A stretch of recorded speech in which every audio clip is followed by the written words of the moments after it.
Sudah dalam kekalahan Garuda Muda dari Uzbekistan, salah satu momen yang membuat sesak pemain dan supporter timnas adalah dianulirnya gol Muhammad Ferrari.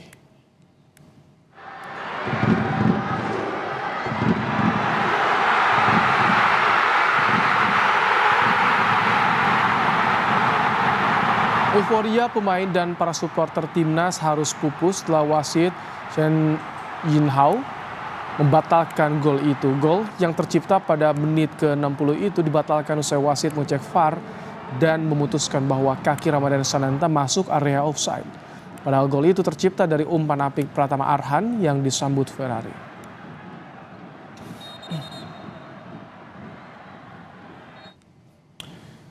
Yang juga panas di laga semifinal Indonesia kontra Uzbekistan malam tadi adalah sejumlah keputusan wasit asal Tiongkok Chen Yinhao, antara lain hadiah tendangan bebas untuk Witan Sulaiman pada menit ke-27 setelah pemain Uzbekistan melakukan pelanggaran. Dibatalkan wasit setelah mengecek VAR. Berikutnya ada euforia pasca gol Muhammad Ferrari yang harus pupus karena setelah dicek kaki Ramadan Sananta dinyatakan masuk area offside. Tak hanya pemain, pelatih Sintayong juga diganjar kartu kuning saat protes ke wasit atas keputusan Rizky Ridho melakukan pelanggaran. Keputusan Rizky Ridho melakukan pelanggaran itu menghasilkan kartu merah terhadap Rizky Ridho. Pada menit ke-82 Rizky Ridho berupaya membuang bola namun kaki kanannya mengenai bagian penting pemain Uzbekistan. Supporter timnas di Qatar terus mendukung penuh Garuda Muda dari awal hingga akhir laga. Bahkan tiket menonton semifinal Indonesia lawan Uzbekistan habis terjual dengan didominasi pendukung Garuda Muda.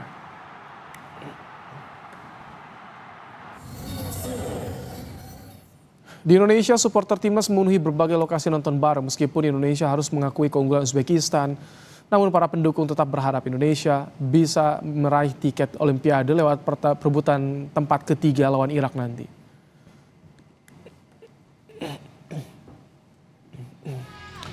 Pasca ditekuk Uzbekistan, Ketua Umum PSSI Erick Thohir memberi semangat bagi para pemain timnas U23. Erick meminta para pemain bangkit dan memberi performa terbaik untuk perebutan tempat ketiga meraih tiket menuju Olimpiade.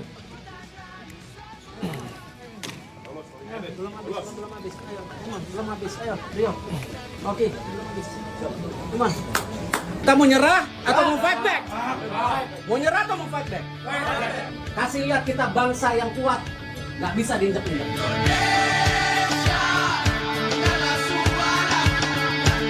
Ini ada game kedua, yang penting yang memastikan kita juga lolos Olimpiade. Tempat ketiga. Game kedua, yang penting yang memastikan kita juga lolos Olimpiade. Tempat ketiga. Kita mau nyerah atau mau fight back? Mau nyerah atau mau fight back? Ayo, come on. Kasih aja, come on. Ayo. Kita percaya kalian. Kalian bisa. Pak Menpora di sini. Presiden nonton kalian. Seluruh rakyat Indonesia nonton kalian. Kasih lihat kita bangsa yang kuat. Nggak bisa diinjak-injak. Jangan ngeluh, kita fight back. We are strong and we can fight back. Come on. Come on. Meskipun gagal melaju ke final, pelatih timnas U23 tak patah semangat. ST memuji permainan apik Uzbekistan dan mengucapkan selamat atas kemenangan mereka. Namun pelatih asal Korea Selatan itu bilang dirinya kecewa atas sejumlah hal dalam laga malam tadi yang enggan ia sampaikan. Meskipun demikian, Sintayong berjanji ia dan Garuda Muda akan melakukan hal terbaik untuk tetap mencapai target Olimpiade.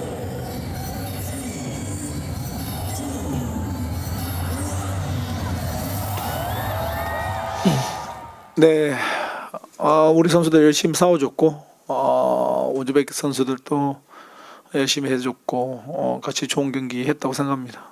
좀 아쉬운 부분도 있고, 하지만 그래도 뭐 우즈베키스탄이 잘해서 승리했는 것을 축하드리고, 아직 뭐 기회는 남아 있으니까 우리가 3, 4위전에서 더 잘 준비해서 꼭 올림픽 갈 수 있도록 준비하도록 하겠습니다.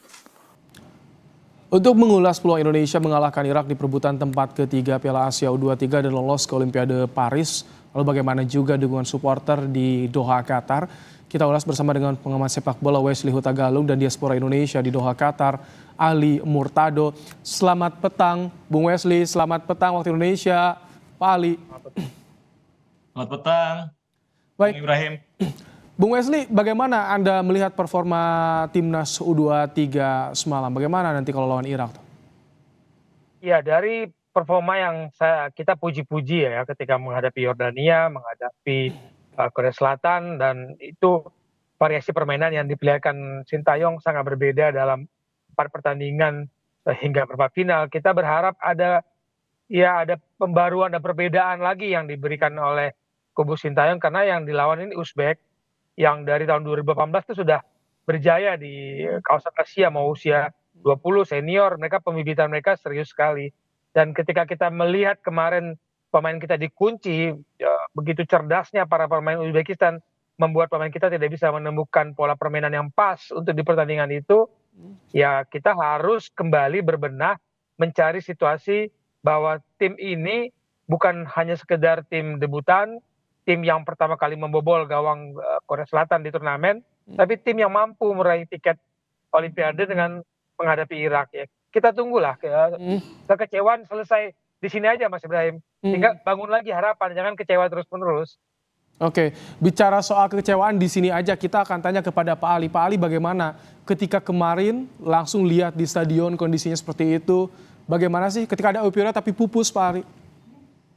Iya, pastilah ya kalau ditanya kecewa atau tidak pasti banyak yang merasakan kecewa. Tapi seperti yang dilihat, mungkin tidak seluruhnya tampil di televisi ya semalam itu. Tapi yang terasa di stadion itu mereka teman-teman supporter juga tetap bernyanyi, tetap meneriakan nama Sintayong, meneriakan nama Hernando dan sebagainya. Jadi intinya kita tidak akan patah, tidak akan putus semangat kita. Jadi seperti tadi Bung Wesley katakan, kecewanya cukup sampai di sini dan kita akan bangun lagi, kita akan mobilisasi lagi supporter untuk tetap datang di leg perebutan tempat ketiga nanti. Kemarin 10.000 tiket habis terjual dan dimerahkan Abdullah bin Khalifah oleh pendukung Garuda. Bung Wesley, ketika melihat kemarin ada Rafael Struijk yang absen. Di laga perebutan ketiga bisa main, tapi Rizky Ridho nih, bagaimana nanti Bung Wesley? Ya, dalam sebuah tim sepak bola emang tidak boleh bergantung kepada 1-2 orang. Tapi kita nggak bisa mungkiri peran Rafael Struijk memang baru mencetak gol di pertandingan lawan Korsel. Tapi dari awal kalau kita lihat bagaimana dia membuka pertahanan lawan, memberikan ancaman, itu kan memudahkan serangan secara tim dalam memberikan bantuan kemenangan, termasuk menghadapi Australia dan Yordania. Nah, kalau kita tanpa Rizky Ridho, ini memang satu catatan saya karena pemain ini masih muda tapi kematangannya luar biasa, sudah seperti pemain senior. Nah, dengan komposisi pertahanan sebelah kanan kita selalu diserang, entah itu Ferrari atau Komang mendampingi Rio ataupun Fajar Nurrahman, kekuatan kita sebenarnya ada di tengah Rizky Ridho dan di kiri Justin Hubner. Nah, ini menjadi pertanyaan kita, penantian kita, apakah Sintayong bisa mencari racikan yang terbaik di 3 jangkar di belakang di depan Hernando Ari. Oke, kita akan bahas juga karena yang masih banyak disorot soal kinerja wasit semalam. Tapi usai jeda, Bung Wesley, Pak Ali tetap bersama kami.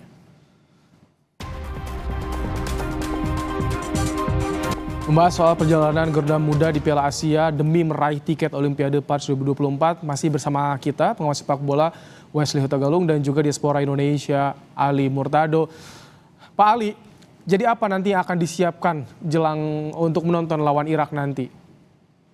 Iya, seperti biasa. Jadi kita akan coba lakukan blocking tiket karena baru saja ini juga baru dibuka beberapa menit yang lalu ini Bung Ibrahim. Ternyata sudah hampir sold out sekarang posisi tiket, bahkan melebihi laga final, melampaui laga final. Jadi yang laga final itu baru separuhnya, yang laga perebutan tempat ketiga ini kalau misalkan tertulis di sini yang kategori 2 bahkan sudah sold out, sudah habis.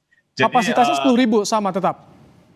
Kapasitasnya sama. Jadi untuk perebutan tempat ketiga kita akan menggunakan Abdullah bin Khalifah Stadium.